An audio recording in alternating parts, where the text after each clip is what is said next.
Hello, my name is Therese. I'm here today with Dow TV, and I have with me today a book called The Historic African. And I would like to welcome my guests, Kerry Kartoon Wayne, who is the writer of this book. Before we start about talking more details about this book that you have written, people know you as a rapper. Yeah. So why are you writing? Because rap is just one of the things I do. It's not all of the things I do. So probably I don't want to be seen as Kerry Wayne the rapper.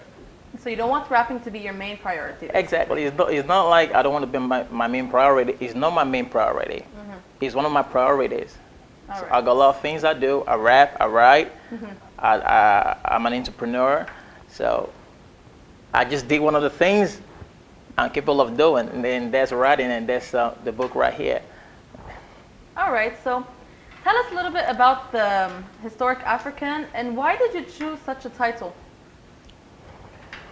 Well, the Historic African, it's a book about a young man that found himself at a particular place in time, and a lot of things he found around him were like negativities, and the people around him, they said he can achieve a lot of things, but against all odds, he went through all those negativities, the hurdles and obstacles and all the barriers that what people say could not be achieved at a particular place and time. He did it. Mm-hmm. So that's what the book is all about, like the Historic African. He did those things they said couldn't be done. All right. Very motivational kind of book, I guess you could say. Yeah. To like show young readers and young artists out there who want to make a future to not, be set back by a couple of failures, just to keep going. And Yeah, exactly. Yeah. all right, so do you think, would you consider yourself making history? Have you made history? Yeah. I would say that's where the title came from, the Historic African. I may not have made history like world history, or like something that I would say the Nelson Mandelas and people who made big history in previous centuries and recent times, but it's just I think I made history in the sense that those things that they said I couldn't do, those things they said people don't do, I did it. Mm-hmm.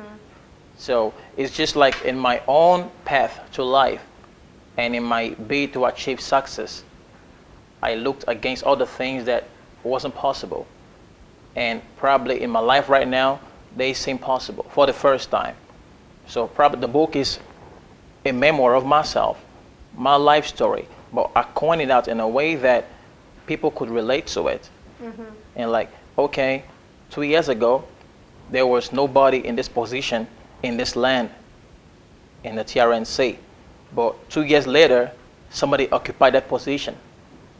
2 years ago, they said you could not ascend to this height. But 2 years later, somebody ascended to that height. Mm-hmm. So it's more like the barriers that were laid before that young man, before sets of people, and somebody crossed over it.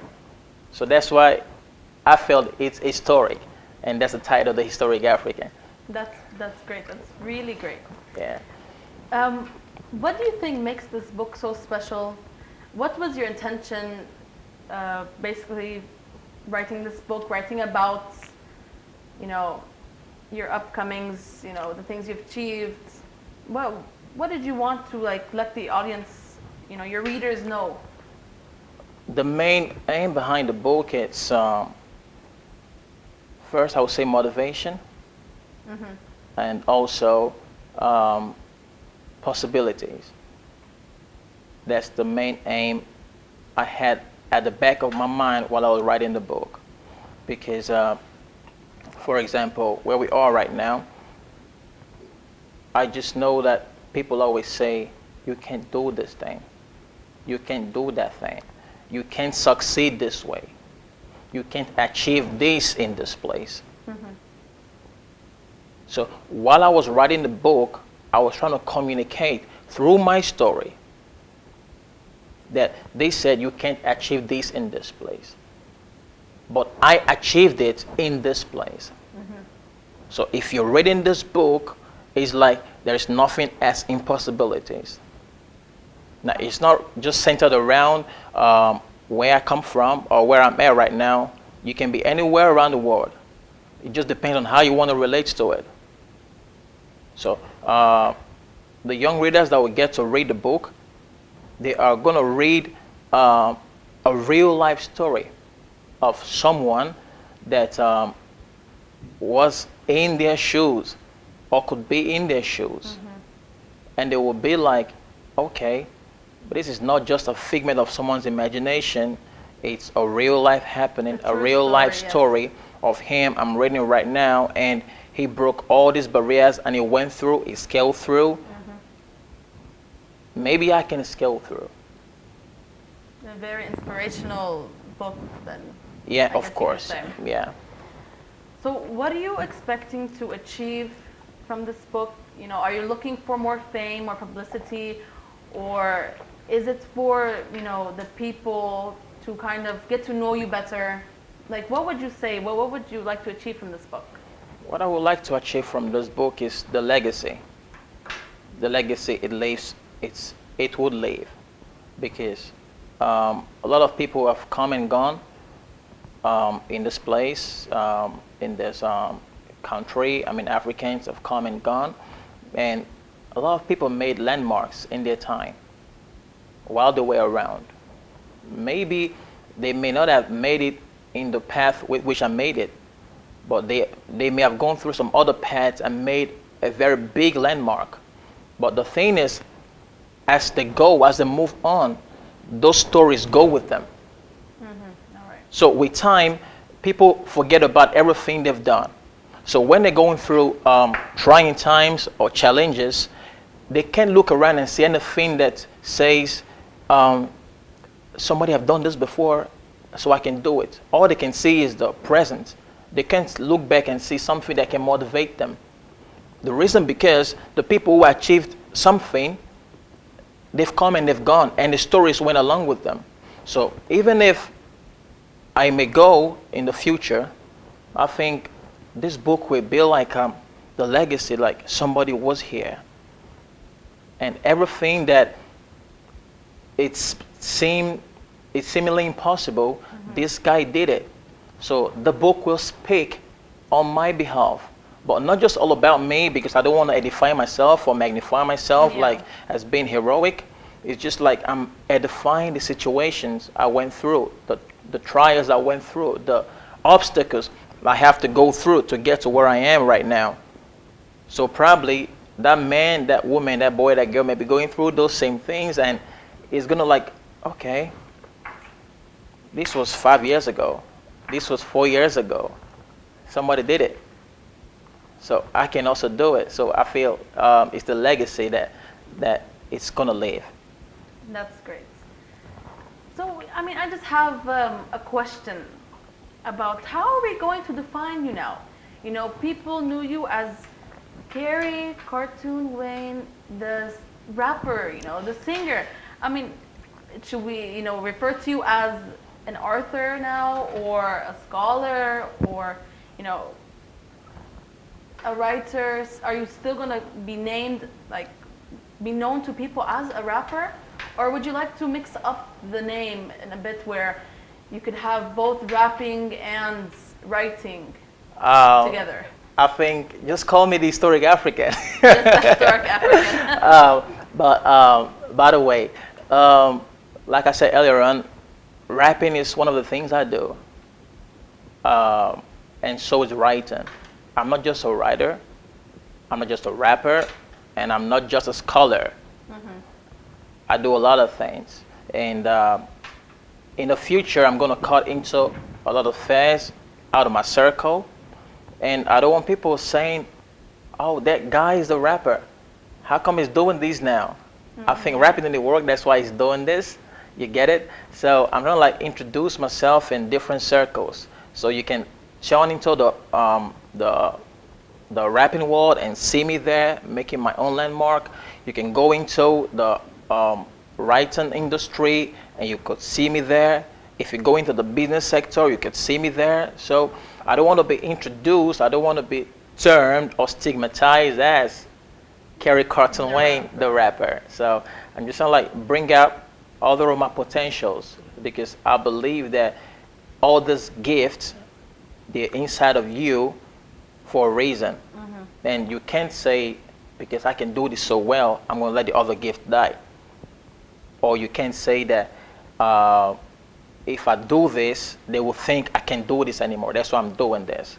So I'm trying to like come out it with everything I've got. So probably you might see me tomorrow doing doing skating or doing the racing. Like, oh, that guy was a writer. Oh, he was a rapper. Yeah, you get it? So I think, call me the historic African, because I'm gonna go into so many places, into doing so many things and still do it very well. Yeah. Because I believe I got the potential, and I think everybody out there that have got a gift can multitask. Yes, yes. I agree with that. I mean, it's great knowing that, you have a passion for writing. You said before, this is not your first book. Many people, go into writing a book after, let's say, they fail at their first attempt at something. So they find it in a way to gain publicity, kind of get back into the spotlight. But, you've proven saying that, it's not your first book. And you've always had a talent, for writing. I mean, you write your songs and, you're writing stories, life stories. So, that's all, really great and, very inspirational for young people out there that want to, start in this kind of business. Thank you very much. So, is there any way, you're going to be linking your music and your writing together? Yeah. And how do you find time to be able to, write your book, write your music, and still be able to, study and have time to work at your day job? How are you able to balance all of this at the same time? First, I'll answer the first question about linking writing and music. Writing is music. Music is writing. It depends on what you want to write about. And I think the great songs we've heard today that lived even after 10 years and 20 years, like the Michael Jackson songs, like the Jay-Z songs, they are great artistic work. And they just didn't make it that far, or they're not just that relevant because the sounds were good. It's because of the message. So linking writing and music, it's like saying, how do I put it? But I think they both go the same path. They go in handy. Yeah, they're hand in hand.